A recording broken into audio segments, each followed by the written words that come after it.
The stories of Mahabharata, retold by Shudipta Bhaumik.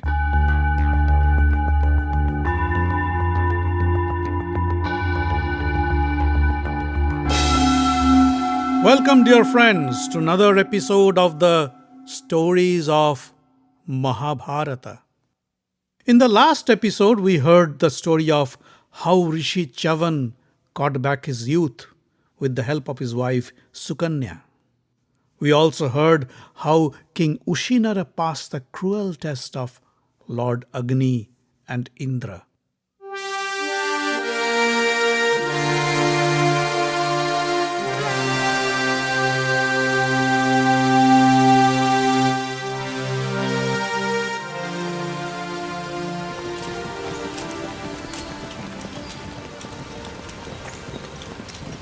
After traveling for days, the pilgrims arrived near the banks of the river Samanga. Lomasha pointed to a hermitage and said, "Look, there is the ashram of Rishi Uddalak, the son of the great sage Swetaketu. During the Treta Yuga, Swetaketu and his nephew Ashtavakra were the best of the Vedic scholars, and their story is worth listening." The Pandavas once again gathered around to hear the story of Ashtavakra and Swetaketu. Rishi Uddalak gave his daughter Sujata in marriage to his student, the learned sage Kahor. One day Rishi Kahor was chanting from the Vedas while his pregnant wife Sujata was busy with her daily housework. Suddenly the child spoke from his mother's womb. "Stop! Your chanting is incorrect." Kahor was surprised to hear this. He said, "How dare you say such a thing? You are not born yet, and you judge my knowledge of the scriptures?" The child replied, "Listening to you and the others in the ashram, I have learned the scriptures from inside my mother's womb. Trust me, you are wrong." Kahor felt insulted. He stood up and cursed his unborn child. "You have insulted and humiliated me. I curse you. You will be born crooked at 8 parts of your body." Sujata was shocked to hear this. She pleaded with Kahor to withdraw his curse. But Kahor didn't budge. During the final trimester, Sujata called Kahor and said, "We are penniless. How can I bring up my child? A father's duty is to provide for his child. You should try to earn some money for your family." Kahor agreed. He left his hermitage and went to meet the great King Janaka to ask for some stipend. King Janaka greeted Kahor and said, "I can give you any stipend amount you want, but you must prove yourself worthy of my gift." Kahor asked, "How can I prove you my worth?" King Janaka's court pandit Bandi stood up and said, "The same way the other Brahmins who came before you did. You have to fight an intellectual debate with me. If you win, the king will award you with riches that you can only dream of. If you lose, you will be drowned in the river next to the palace." Rishi Kahor was not aware that no Brahmin has ever been able to defeat Bandi in a debate, and they all had to drown in the river. He accepted Bandi's challenge. But he too was no match for Bandi.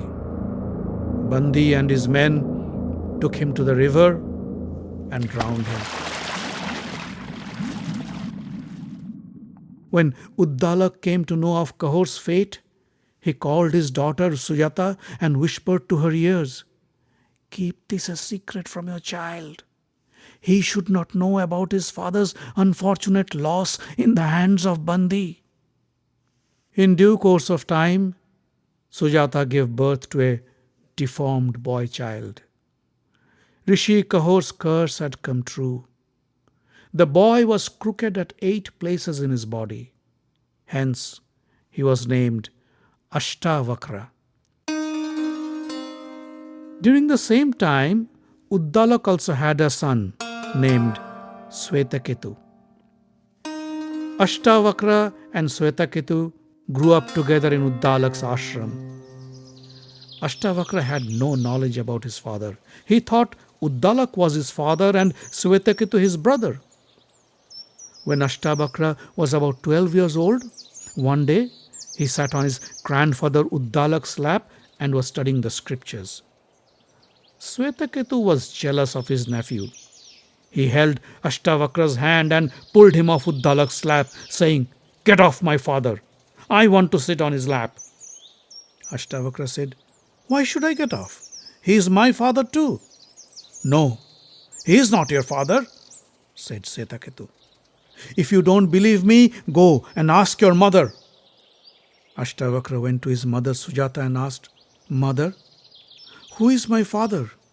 Where is he?" Sujata told him about his father Kahor and the story how Bandi defeated him in a debate and drowned him in the river. When Ashtavakra heard the story, he thought how he could avenge his father's defeat. He called his uncle Swetaketu and said, "Let's go to King Janaka's court. There we could listen to stimulating debates between Brahmins and enjoy sumptuous meals." Swetaketu agreed. Soon, Ashtavakra and Swetaketu arrived in Janaka's court. The guard at the door stopped them. "No boys are allowed in the court," the guard said. "Only learned and aged Brahmins have the right to go inside and participate in the debate." Ashtavakra said, "We are well versed in the scriptures, and as far as knowledge is concerned, you may treat us as aged as any Pandit." The guard said, "Well, if you can answer my questions, I'll let you in." The guard asked the boys some tough questions, but Ashtavakra had no problem in answering them.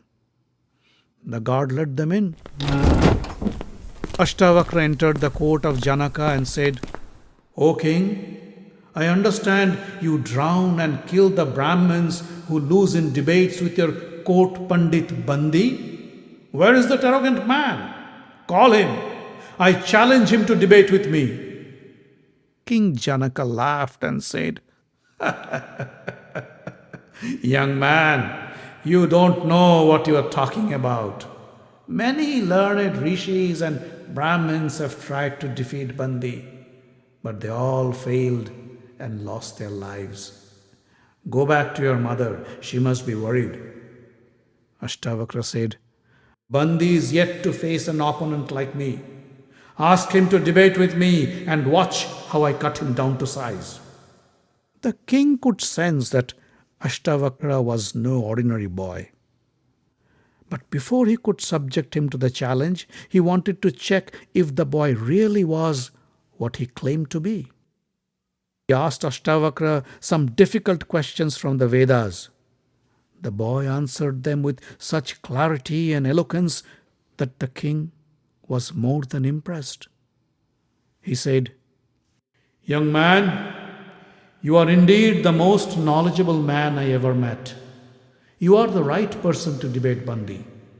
Ashtavakra then sat across Bandi and engaged in a fierce battle of wits. After a prolonged exchange of questions and answers, Bandi was exhausted of his knowledge. He sat with his face down and admitted his defeat. The Brahmins and rishis in the court rejoiced at his humiliation. They thanked Ashtavakra and praised him for his intellectual prowess. Ashtavakra said, "This man has killed many Brahmins by drowning them in the river. Now let us drown him too." With folded palms, Bandi said, "O Brahmins, I have a confession to make. I am the son of Varuna, the god of water. Many years ago, my father began a fire sacrifice and wanted to invite learned Brahmins and rishis to witness the yajna. But nobody wanted to come to this ceremony held under the waters of the ocean. Therefore, I had to trick them. The Brahmins I drowned are not dead. They have been sent to witness my father's ceremony. The yagna is over and they are all on their way back home. Ashtavakra will soon meet his father Kahor. My work here is done. Now I can go back to my father's abode under the water. Bandi bade goodbye, stepped into the water and disappeared below the surface. Soon Kahor and the other Brahmins returned from Varuna's ceremony. Kahor looked at Janaka and said, "O king, this is why a man yearns for a boy. My son did what I failed to do." Ashtavakra then bade farewell to King Janaka and departed for their home along with his father Kahor and uncle Swetaketu. Looking at Ashtavakra's deformity, Kahor felt guilty for cursing him when he was in his mother's womb. He called Ashtavakra and said, "My son, go and take a dip in the river." As Ashtavakra took a dip in the river, Kahor closed his eyes and uttered a mantra. When Ashtavakra emerged from the water, he was a perfect, handsome young man, free from any deformity. All his limbs and body parts were straight with no crookedness. Since then, the river was known as Samanga, or the straight body river.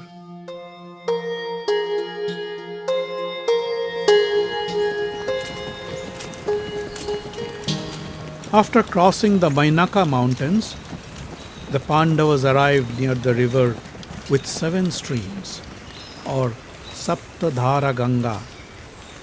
Lomasha said, "Our next destination will be the Kailasha mountains, the land of Kubera, the king of the Yakshas. There we can meet your brother Arjuna. Try to get some rest now, for the path ahead is difficult and hazardous. The land is guarded by the fierce Rakshasas, Kinnaras and Yakshas. We should take extra precaution and be prepared to fight those demons." Yudhishthira thought for a while and then said, "Let Draupadi, Sahadeva and the others rest here. Bhima, you stay here with Draupadi. Rishi Lomasha, Nakul and I will travel the perilous path to the Kailasha mountains and meet Arjuna." Bhima didn't like the proposal at all. He said, "We are all eager to meet Arjuna. Besides, I cannot let you go alone through that dangerous Rakshasa-infested route. Don't worry about Draupadi and Sahadeva. I will carry them on my shoulder." Draupadi laughed and said, "What makes you think I can't walk? Let's all go together to the Kailasha mountains." On the way, the Pandavas arrived in Pulinda. The king of Pulinda, Subahu, welcomed the Pandavas to his palace. The Pandavas rested for the night, and at daybreak they departed for Kailasha. On the way, Lomasha pointed at a huge pile of rocks as high as the mountains and said, "That hill is not made of rocks. Those are the bones of the demon Narakasura. Narakasura acquired immense power through strict practice of austerities. And then he attacked the gods to take over the heavens. The gods went to Lord Vishnu for help. Lord Vishnu, with a mere touch of his hand, killed Narakasura. The giant crashed to the ground and his bones piled up to form this hill. The Pandavas hailed Lord Vishnu. Lomasha then narrated the story of how Lord Vishnu saved the world by taking the form of a boar. There was a time during Satya Yuga when creatures were born, but they never died. Soon the earth was overpopulated with humans, animals, birds, and insects. The weight of the living creatures was too much for Mother Earth to bear. and its surface kept sinking. Soon it came to a point that the earth was on the verge of collapse. Vishnu was called upon to save the earth. The Lord took the form of a huge and vicious saber-toothed boar and dug deep into the earth. The boar hooked the earth in its tooth and with a mighty heave lifted the surface by hundreds of miles. The immense force caused quakes and calamities of unprecedented nature. The gods went to Lord Brahma and asked for him to intervene. Brahma assured them not to worry. And at his request, Lord Vishnu unhooked the earth from his tooth and returned to his original form.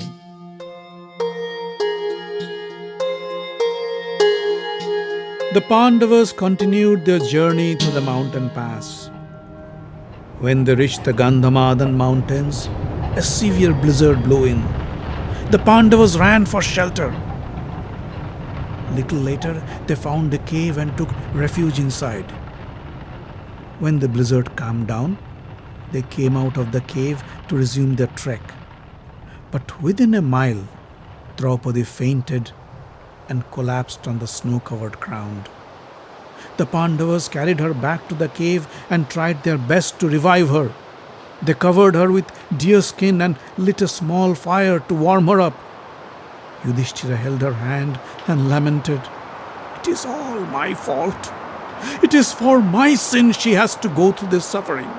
How can I ever pardon myself?" Bhima tried to console him. "Don't worry, brother. Draupadi will be fine. She is tired, that's all. Let her take some rest and then we can continue our journey," he said. Yudhishthira looked at Bhima and said, "But how could she continue the journey through these perilous mountains?" Bhima said, "Wait a moment. I have a plan." He walked out of the cave and called his son Ghatotkacha. As soon as Bhima thought of his son, Ghatotkacha appeared and said, "Father, you have called me and here I am. Tell me, what can I do for you?" Bhima said, "Your mother is tired and unwell. Carry her on your shoulder and travel with us to the Kailasha mountain. Make sure she is comfortable." Ghatotkacha lifted Draupadi in his arms and flew through the sky, following the Pandavas, who were carried by Ghatotkacha's Rakshasa followers.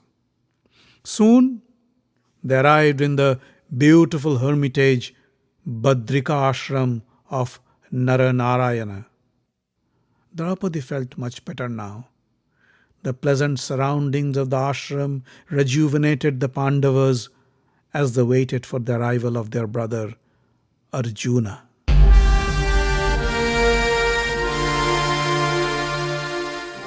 The Stories of Mahabharata is written, directed and told by Sudipta Bhawmik. Audio engineering, original music and sound design by Avi Ziv. Find us online at facebook.com/Mahabharata podcast. Join the group for updates and news. Subscribe to the podcast using iTunes or any other podcast catcher. On Twitter, we are at Mahabharat Audio. The podcast is distributed under the Creative Commons non-commercial license.